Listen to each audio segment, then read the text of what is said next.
Praise the Lord family. आइए मिलकर के हम पिता परमेश्वर को धन्यवाद करें, स्तुति करें, क्योंकि जहाँ 2 या 3 लोग मिलते हैं और पिता परमेश्वर को धन्यवाद देते हैं, उनकी स्तुति करते हैं, यकीन मानिए ज़िंदगी में चेंजेस आने शुरू हो जाते हैं। और जब हम इकट्ठे मिलकर के किसी चीज़ पर मनन करते हैं तो हमारे सोचने समझने का जो सामर्थ्य है वो चेंज होता है। और जहाँ पर भी हम स्टक पड़े हुए हैं तो उन सब चीज़ों में हमें आगे बढ़ने में सहायता मिलती है वचन के द्वारा। तो आइए मिलकर के हम प्रार्थना करें और फिर हम वचन पर चलते हैं। धन्यवाद पिता परमेश्वर तेरा आज के इस सुंदर दिन को देने के लिए। पिता परमेश्वर मैं धन्यवाद देती हूँ इस सुंदर दिन को आपने हमें दिया है, इस जीवन के लिए, इन सांसों के लिए पिता परमेश्वर। और जब हम पिता परमेश्वर इस वक्त तेरे वचन पर ध्यान करते हैं प्रभु पिता, होने दे कि तेरा वचन हमारे जीवन में कार्य करे।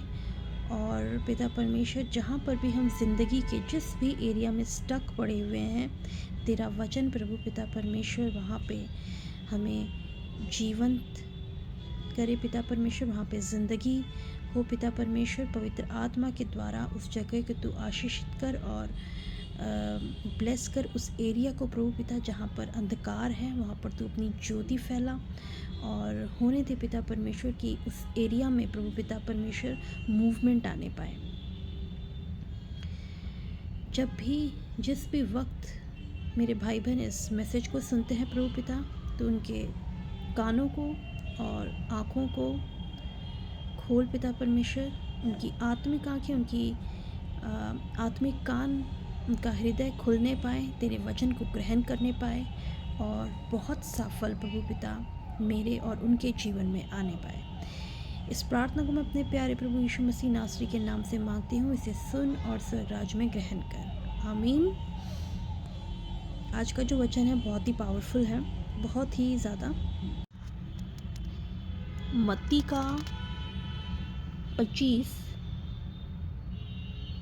14 से 17 तक, जो कि कहता है, तोड़ों का दृष्टांत है बेसिकली, क्योंकि यह उस मनुष्य की सी दशा है जिसने परदेश जाते समय अपने दासों को बुलाकर अपनी संपत्ति उनको सौंप दी।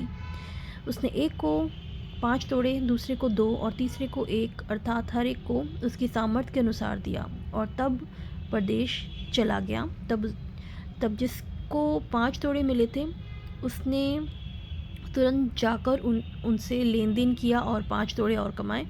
इसी रीति से जिसको 2 मिले थे उसने भी 2 और कमाए, परंतु जिसको 1 मिला था उसने जाकर मिट्टी खोदी और अपने स्वामी के रुपए छिपा दिए। तो हम में से हर एक के जीवन में, मैं सिंपली इसको एक ले मैन लैंग्वेज के तरीके से बताऊं, तो हम में से हर एक के जीवन में पिता परमेश्वर ने कुछ ना कुछ दिया हुआ है, ठीक है। हम में से हर एक कोई पूछता है कि हमें पिता परमेश्वर के लिए क्या करना चाहिए, हमारा पर्पस क्या है लाइफ का। और लोगों की आधी ज़िंदगी निकल जाती है पर्पस को अपना ढूंढते ढूंढते कि हमें क्या करना चाहिए, हमें स्पेशली ऐसा क्या करना चाहिए।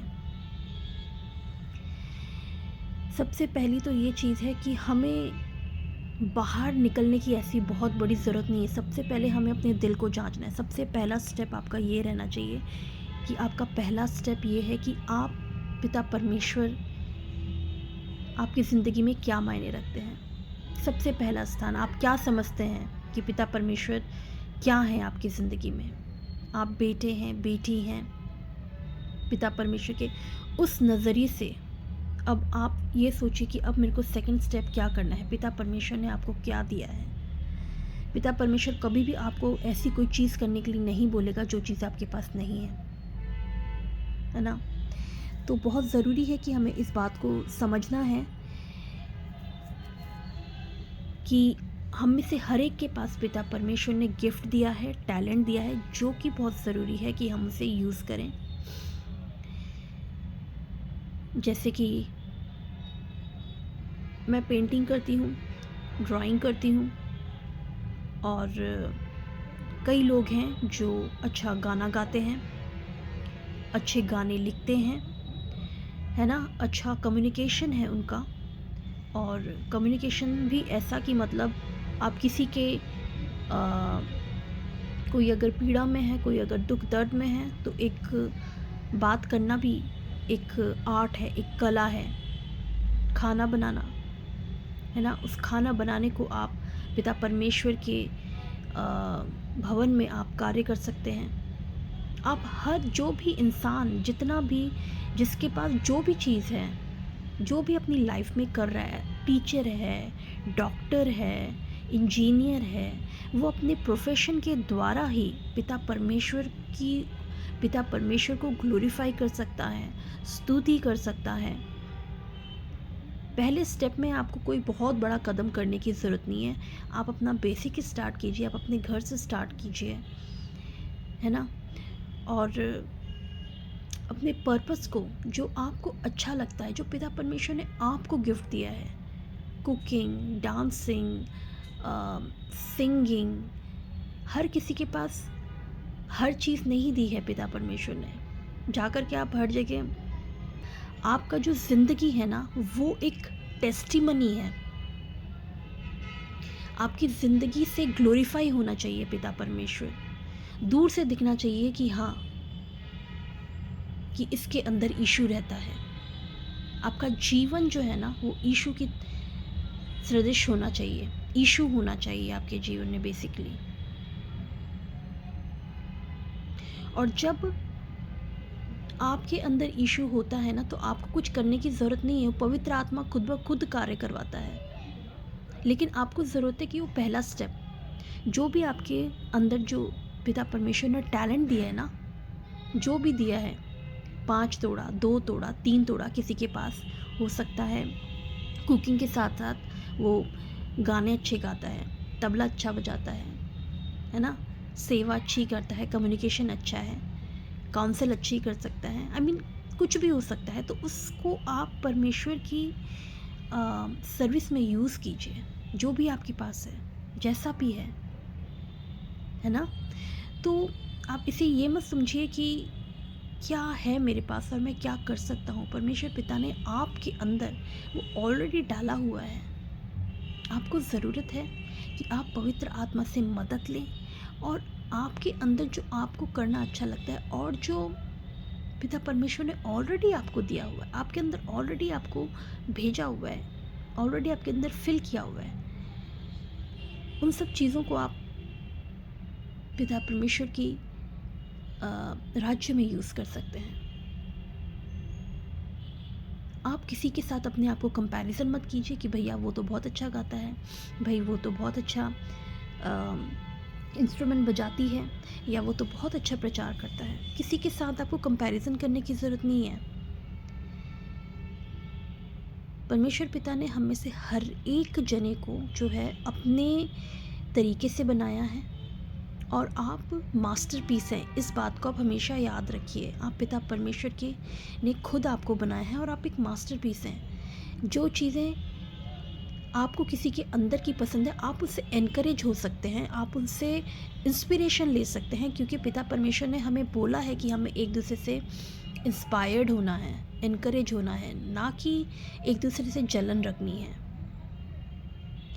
तो आप इस बात को हमेशा याद रखिए कि जो चीज़ आपको परमेश्वर ने दी है, वो सामने वाले को नहीं दी, और जो सामने वाले के पास है वो आपके पास नहीं है। लेकिन इसका मतलब ये नहीं कि आप उनसे जलन करें या कुछ इस तरीके से भेदभाव की भावना रखें। हमें इसी रीति से अपने आप को परमेश्वर पिता के सामने अपने आप को खड़ा करना है, परमेश्वर पिता के सामने रहना है, क्योंकि पिता परमेश्वर जो है वो पिता हैं हमारे, हम सब के पिता हैं। वो अपने एक बच्चे के सामने दूसरे बच्चे को वो नहीं करेंगे, ख़राब नहीं बोलेंगे। तो आपको ये समझना है, इन सब बातों को आपको समझना है, और अपने आप को नीचा भी नहीं समझना है, क्योंकि पिता परमेश्वर आपसे भी उतना ही प्यार करते हैं जितना सामने वाले से, है ना। लेकिन आपको अपनी वो पहचान, आपको अपना वो जो है ना जो इस दृष्टांत के अनुसार जो तोड़े दिए हैं, जो आपको टैलेंट दिया है उसको यूज़ करना है। अदरवाइज़ वो टैलेंट जो है ना आपने यूज़ ही नहीं किया, ये ऐसा हो जाएगा। जब आप पिता के सामने खड़े होंगे, आपने यूज़ ही नहीं किया, आपने कभी गाना गाया ही नहीं, आपने कभी ड्राइंग किया ही नहीं, आपने कभी पेंटिंग बनाई ही नहीं, आपने कभी कोई बातचीत की ही नहीं, आपने कभी कुछ किसी के लिए कुछ कोई भी कार्य किया ही नहीं, वो ऐसा हो जाएगा। तो बहुत ज़रूरत है कि हम जो हैं मसीह की देह हैं, और हम में से हर एक जने को हाथ को हाथ का काम करना है, पाँव को पाँव का काम करना है, आँख को आँख का काम करना है। जो काम जिसको जो दिया गया है उसके अंदर वो चीज़ें ऑलरेडी पिता परमेश्वर ने भरी हैं। और जब हम एक शरीर में होते हैं तो हम सब मिल के स्तुति कर पाते हैं। तो हमें सेम वैसे ही जब हम सब इकट्ठे मिल के परमेश्वर पिता के सामने खड़े होते हैं तो हम पिता परमेश्वर की स्तुति करते हैं। तो हमें किसी से कोई भेदभाव, नफ़रत, इन सब चीज़ों को नहीं रखना।